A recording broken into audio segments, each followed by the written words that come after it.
Аймактар Баткен маалымат программасынын кезектеги чыгарылышы эфирде. Студияда мен Назгүл Абдрахманова. Саламатсыздарбы? Алгач кабарлардан учкай маалымат. Лейлек районунда бир катар билим берүү мекемелери курулууда. 1999-2000 жылдардагы Баткен окуясынын катышуучулары 26 жылдан кийин кайрадан Баткенге келишти. Окуучуларга коопсуздук көндүмдөрү үйрөтүлдү.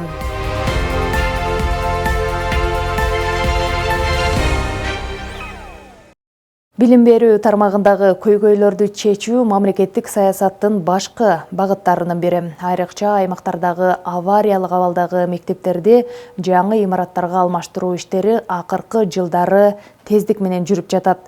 Өткөн аптада бул жаатта Баткен облусунда да чоң жылыштар болду. Сүлүктүү шаарында жаңы мектептин курулушу башталып, Разаковта 225 орундуу мектеп менен 90 орундуу бала бакчанын курулушу кызыды. Бул социалдык долбоорлор аймактагы жаштарга билим алууга ыңгайлуу шарт түзүп, ата-энелердин көптөн берки үмүтүн актай турган иш болуп саналууда.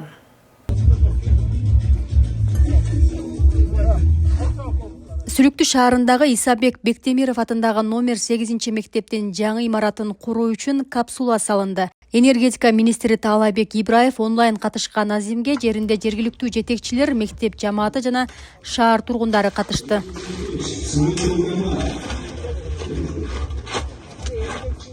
Буга чейин аталган аймакта иш сапары менен болгон энергетика министрине мектеп муктаждыгы айтылган. Мындан улам министр инвесторлор менен сүйлөшүү жүргүзүп, көмүр тармагында кызматташуунун алкагында сүлүктүгө жаңы мектеп куруу сунушун киргизген. Инвестор энергетика министринин сунушун кабыл алып, 2024 жылдын 29 июлунда Кыргыз көмүр ачык акционердик коому менен Улин Групп жоопкерчилиги чектелген коомунун ортосунда келишим түзүлгөн. Кыргыз Республикасынын энергетика министрлигинин алдындагы Кыргыз көмүр ачык акционердик коомунун инвесторлор тарабынан 100% инвесторлордун тарабынан салууда. Бул келечекте биздин жаштарыбызга ушул жерде жашаган биздин окуучуларга жакшы бир шарт, жакшы бир мүмкүнчүлүк деп айтып кетет. Келечекте Кудай буйрса ушул курулуш кийинки окуу жылга чейин толук заманбап спорттук аянтчалар менен ишке берет. Шаардын Бөкүнбаев айылында жайгашкан аталган мектеп 1989 жылы Ашар жолу менен бала бакча тибинде курулган. 1994 жылдан бери мектеп катары пайдаланылып келет. Эскилиги жетип, жараксыз абалга келгендиктен жаңы мектеп куруу муктаждыгы жаралган. Шарты азыркы заманын талабына туура келбейт эле. Себеби класстар тар, ортосунда баягы дубал менен эме тосулган, бир класстын үнүнө экинчи класска угулуп, мына ошондой туура келбеген шартта иштеп келдик. Биз ушул жаңы мектеп курулганыга Бөкөнбаева элинин атынан, ошондой эле мугавимдер жамаатынын атынан терең ыраазычылык билдиремин. Ылайым ушул эмки окуу жылында 4 көз түгөл бардык окуучуларыбыз ушул жерден билим алып, Кыргызстандын, Кыргыз элине өзүнүн салымын кошот деген ойду айткым келет. Жаңы курулуп жаткан билим уя 250 окуучуга ылайыкталган. Заманбап окуу шарттарын камсыз кылган кабинеттери, компьютердик класстары, лабораториялары жана көп тармактуу билим берүү инфраструктурасы менен өзгөчөлөнөт. Долбоордун жалпы наркы 165 миллион сомду түзөт. Ал эми мектепти куруу иштерин аяктоо мөөнөтү 2026 жылдын 1-кварталына пландалууда. Бул мектеп өтө керек. Бул биз инфраструктура болуп эсептелет. Себеп дегенде бул Сүлүктүү шаарынан 10 километр алыстыкта жайгашкандыктан бул айылда клуб дагы жок, спорт зал дагы жок. Анан ушул мектептин баягы ичинде ошо автобус залы менен, спорт залы менен жана башка бүт шарты менен бул айылдын элдери дагы, айылдын жаштары дагы келип ушул жерге спорттук иш-чараларды, маданий иш-чараларды өткөнгө шарт түзүлөт да. Анан учурдан пайдаланып, ушул мектептин башында биз ушу 11 полияны Кыргыз көмүр иштетет деп, ошо энергетика министри Ибраев Таалай Омкеевич биз бияка келгенде министрдин өзүн алып келип ушу мектепти көргөзгөнбүз да. Анан кийин министр айтып, мен ушу мектепти эстеген сайын аябай жүрөгүм ооруп атат деп мага чалып, анан долбоорун даярдап бергиле деп, биз жергиликтүү бюджеттен 2 миллион сомдон ашык акча бөлүп, Адис Алай деген проектный бир компанияга долбоорун чийдирип, экспертизадан өткөзүп, бүт баарын даярдап бердик. Ал эми бул жай убагында Ашар жолу менен салынган Разаков шаарынын Ак Босок айылынын мектеби. 5 класстык канасы бар имаратта 160тан ашык бала 3 мөөнөт менен билим алып келген. Авариялык абалда деп табылгандыктан мындагы окуучулар коңшу айылдагы мектепке каттап окуп жатат. Мына Самат айылына барып, Самат орто мектебинде окуп атат. Мамлекет тарабынан автобус коюлган. 3 рейс 3 каттам алып барып алып келип атат. Ата-энелер менен макулдашып 10 сомго аймак 10 сом барат, 10 сом келет, 20 сомда. Ошо эмди Ошондо канча окуучу катта окуп атат? азыркы күндө катта окуп аткан 160 окуучу катта окуп атат. Калгандары менен окуш ачылышка байланыштуу гимназияга кетти, лицейге кетти, шаарда, Разак шаарына барып окуп келип атат. Ал жака деле машина койгон, эртең менен окуучулар алып барат. 7:30да барат. Кечки сменасына, эки смен барып атат Разак шаарына деле. Кечкисинде 6:30да кайра алып келет айылга. Элеттиктердин көптөн күткөнү ишке ашып, учурда 225 орундуу заманбап мектеп курулуп жатат. Курулуш март айында башталган. Жалпы 267 миллион сомго салынып жаткан жаңы билим уясы эмдиги жылы сентябрь айында пайдаланууга берилери күтүлүүдө. Биздин балдар эски шарты жок мектепте эле ушул убакка чейин окуп жүргөн. Азыр баардыгыбыз менен сүйүнүп жатабыз. Жаңы мектеп түшүп жатат деп. Ошондой эле ушул тапта Разаков шаарынын Тайлан айылында 90 балага ылайыктуу бала бакча курулуп жатат. Сметалык баасы 97 миллион сом. Январь айында башталган курулуш бүгүнкү күндө 70% аткарылган. Жыл аягына чейин бүткөрүү пландалууда. Подвалда кухня, идиш жуучу жай, кир жуучу жай, анан складтар жайгашкан. Бардык условиясы менен долбоорго карата бардыгы коюлат. Биринчи, экинчи этажда 2ден группа, ар бир группада 20-25тен ылайыкташтырылган балдардын саны 90 орунга ылайыктуу. Биринчи этажда андан сырткары медперсоналдын кабинеттери, ооруп калган балдарды жаткыза турган изоляторный кабинет, дезинфекция кыла турган кабинеттери бар бөлмөлөрү. Экинчи этажда группадан башка музыкалык зал бар. Бул индивидуалдык проект жасалган. Ичинде лифттер менен болот. Мындай бала бакча Кыргызстан боюнча дагы бир областта бир дана курулуп атат. Ошону менен экөө эле мындай проект менен курулуп аткан. Жана ошол эле мектеп деле ошол индивидуалдык проект менен курулуп атат. Ал деле ошол ичинде лифттер менен жана багындай спорт площадкалары менен, спортивный полелер менен толук кандуу бүт тараптуу ошол муктаждыкты камтып кеткен да. Садик бар болчу, кичине болчу да, анан алыс болчу. Азыр садик курулуп атканына сүйүнүп атабыз. Кичине алыс болгон үчүн баламды бербей атканбыз. Азыр эми Кудай буйруп калса, бүткөндө сөз беребиз, буйрса. Разаков шаарында мектеп көйгөйүн чечүү максатында жыл ичинде дагы 2 мектептин курулушун баштоо пландалган. Тайлан айылына жаңы мектеп жана шаардагы Алишер Навои мектебине кошумча корпус куруу мерчемделүүдө. 1999-2000 жылдардагы Баткен окуясы Кыргызстандын тарыхындагы эң оор, ошол эле учурда эл биримдигин жана мекенге болгон сүйүүсүн даңазалаган учурлардын бири катары эсте калган. Ошол кездеги когалаңдын жүрөгүндө болгон жоокерлер 26 жылдан кийин кайрадан Баткен жерине эрдик менен эркиндиктин символуна айланган мекенине кайтып келишти. Баткен окуясынын катышуучулары Максатбек Насиев жана Өмүрбек Жанакеевди жергиликтүү тургундар, ардагерлер жана уюштуруучулар зор сый урмат менен тосуп алышты. 1999-2000 жылдары Баткен окуясынын катышуучулары Максатбек Насиев жана Өмүрбек Жанакеевдер 26 жылдан кийин кайрадан биринчи жолу Баткенге келишти. Аларды ошол кезде согушка катышкан ардагерлер жана жолугушуунун уюштуруучулары тосуп алышты. Сапарыбыз алгач Дара айыл аймагынан башталып, окуя болгон жерлерди эскерүү менен уланды. Милициялар менен болгону бир эле эки эле күн жолуктук да. Ашууну өтөрдү. Бир ошондо жолуктабыз. Ошентип 6 жылгага жетип бардык. Мына ушул жерде генерал Шамкеев, жоокер Максат Насиев жана жапон геологтору туткунга түшүрүлгөн.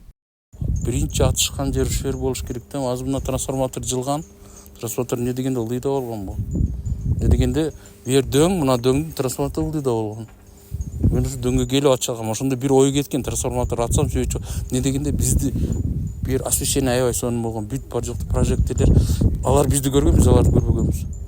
Ошондо ылдыйда ошолорду көргөндө мен генералга айтып, связга айтып, кайра келип ушул жерге эмне деген бу жерден көрүнүш жакшы болгон, ушул жерден ача баштагам.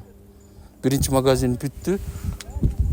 Мынау бурчта биринчи вагон болгон. Ошо биринчи вагондун астына барып, чтобы октон сактанайын деп, экинчи вагонду заряжать этип туруп, кайра келип жатайын деген уже бар жактан ата баштады. Бияктан. Ошо Өмүрбек ошо малда чыккан экен да, как раз. Уже поле летели со всех сторон. Вот это невозможно было. Азыр эми варианттарды ойлоп атсам, азыр оказывается бу жерден качып кетишти эле ой. Нечелер айласы экен. Мочу Өмүрбек Жанакеев 1999 барымтага алынган жапон геологторунун жанында болуп, 64 күн бою алар менен бирге туткунда калган. Бир кармоо максат болсо, биринчи генерал болгон экен да. Ошо чалгынчылар жеткирген экен ушул маалыматты. Алар дагы дүрбүлөр менен карашып, кайсы жерде биздин аскерлер турат, анан генерал келгенин ошол максат болсо, алар жанагы генералды кармаш керек болчу экен да, алардын максаты. А бирок япондор жанагы ошакта жанында эле болуп калып атышпайбы, 50 метрдей аралыкта жашап калып атышпайбы. Анан ошентип түшүп калып атышат да. Албетте алар тилди билбегенден кийин алар өздөрү издей баштады. Боевиктер, согушкерлер котормочу ким деп издей башташты. Ошондо аргасыз мен чыктым да. Баткен кок алаңынын катышуучуларын окуя болгон жерге алып келүү демилгеси Айбек Ражаповго таандык. Ал баатырлардын эрдеген эскерүү жаш муун үчүн маанилүү экенин белгиледи. Эмне үчүн бул байкелерди чакырдым? Ушул Баткен согушу өзгөчө статус алынса жакшы болот деген ойдомун. Себеп дегенде мына өзүңүздөр белгилүү болгондой 1941 жылдан согуш учурундагы ардагерлерибиз мына бизде Баткен облусунда, Кыргызстанда дегеле калбай калды.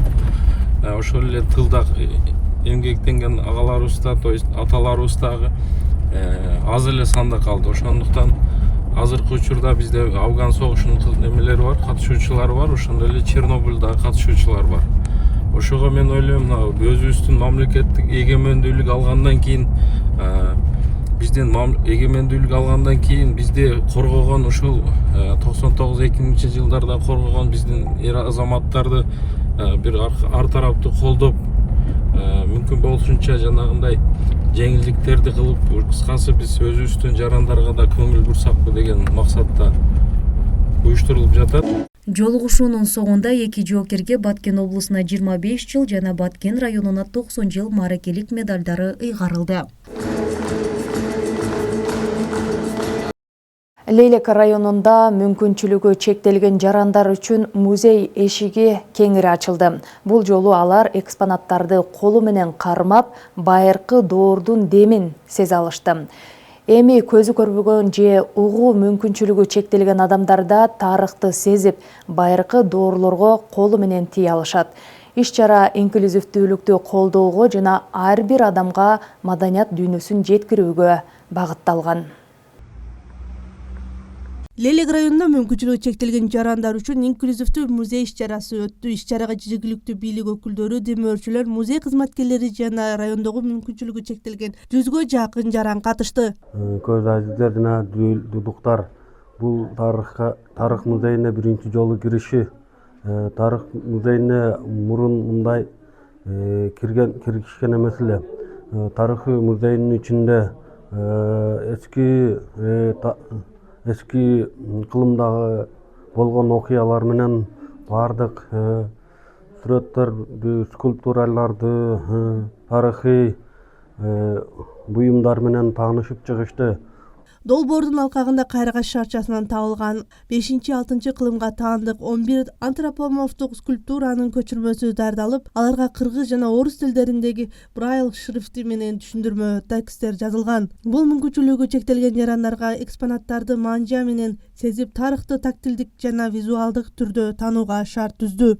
Бул долбоордун максаты кайрагаш шаарчасынан табылган скульптураларды, колдонуу менен коомдогу инклюзия жана тарыхый аң сезимди өнүктүрүү, маданий мурастар аркылуу ыңгайлуулукту жана тең укуктуулукту жайылтуу, физикалык жана башка майыптыгы бар адамдар үчүн ыңгайлуулукту жаратуу бардык элдерди музейде күтүп алуу болуп эсептелинет. Аталган скульптуралар алгач 1969-1981 жылдары белгилүү окумуштуу Брыкина тарабынан табылып, учурда Россиянын ири музейлеринде сакталууда. Лелектеги музейде буга чейин алардын сүрөттөрү гана болгон. Эми долбоордун алкагында алардын даярдалган көчүрмөлөрү музейге коюлуп, жергиликтүү тургундар үчүн жеткиликтүү болду. Мына ушундай терең тарыхыбыз Лейлек району 1-кылымдан баштап доор жашоо болгондугун мына ушундай казылып алынган дөбөлөрдү, аскаларды казгандагы петроглифтерден, ушундай казылып алынган скульптуралардан, керамикалардан, чопой идиштерден мына биздин тарыхыбыз ачылып жатат. Долбоор Лейлектеги музейлерди инклюзияны камсыз кылуу багытында биринчи ирет ишке ашып жаткан ири кадам катары бааланууда. Айкөл музей демилгесинин алкагында Борбор Азия университетинин тренингтеринен өткөн музей кызматкерлеринин демилгеси менен иштелип чыккан. Жалпы 40 долбоордун ичинен тандалып алынган бул демилге эми улуттук деңгээлге чыгууда. Кырсыктардын алдын алуу коопсуз келечектин кепилдиги. Ар бир адамдын, айрыкча жаш муундардын өзгөчө кырдаалдагы туура аракеттери көп учурда өмүрдү сактап калышы мүмкүн. Дал ушул максатта кырсыктардын тобокелдигин азайтуу күнүнө карата Баткен районунда атайын иш-чара өткөрүлдү. Өрт коопсуздугун үйрөткөн машыгууга Бужум айылындагы Токсонов атындагы орто мектебинин окуучулары жана өзгөчө кырдаалдар бөлүмүнүн кызматкерлери катышты. Окутуу учурунда өрт чыккан учурдагы эвакуация эрежелери көрсөтүлүп, окуучулар өзүн жана башкаларды сактап калуу ыкмаларын үйрөнүштү. Иш-чара өрт коопсуздугу боюнча практикалык машыгуу менен башталды. Белгиленген сигнал берилген соң окуучулар сыртка чыгып, эвакуация эрежелерин аткарышты. Чоң класстар өзүңүздөр биринчи чыгып кетпей, кичинекей класстын балдарын мугалимине жардам берип, балдарын чыгарганга жардам беришиңер керек да. Окутуу учурунда адистер өрттүн чыгуу себептери, анын алдын алуу жолдору жана алгачкы өрттү өчүрүү ыкмаларын көрсөтүп беришти. Мындай окуулар балдардын өзүн өзү сактоо көндүмдөрүн калыптандырып, кырсыктарга даяр болууга үйрөтөт. Бүгүнкү иш-чаранын таасири өтө таасирдүү болду. Бул иш-чарадан өрт чыкканда кандай коопсуздук эрежелерин сактоо керектигин, кандай өзүн алып жүрүү керектигин үйрөндүк. Жана чоң класстар мектеп парламенти мүмкүн болсо, эгерде мектепте өрт чыкса, мугалимдерге жардам берип, окуучуларды алып чыкканга жардам беришибиз керек. Саамалык атайын адистер, мугалимдер жана окуучулардын катышуусунда өттү. Башкы максат окуучуларга өзгөчө кырдаалдарда туура аракет кылуу жолдорун үйрөтүү жана өрт кырсыктарынын алдын алуу болуп саналат. Бүгүнкү иш-чара негизинен жыл сайын өтүлүп келген иш-чаралардын бири болуп саналат. Бизде ушул мектепте коопсуздукка өзгөчө көңүл бурулат.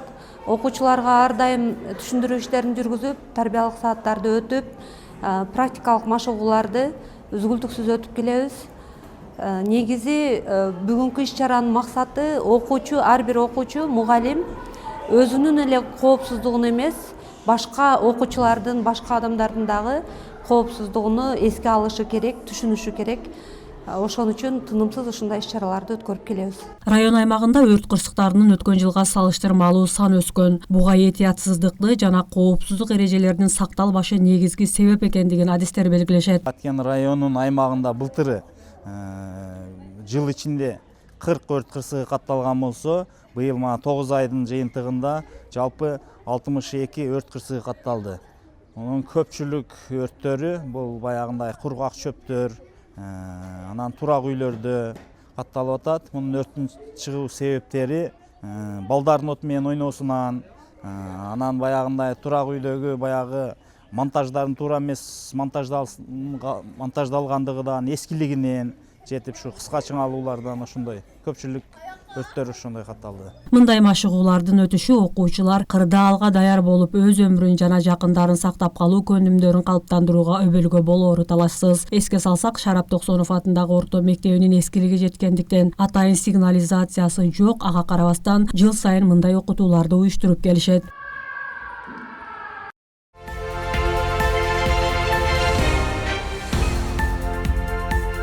Сиздер аймактардын Баткен облусундагы чыгарылышын көрдүңүздөр. Бул жума ичинде орун алган окуялар мына ушулар болду. Эс алуу күнүңүздөр көңүлдүү улансын. Саламатта калыңыздар.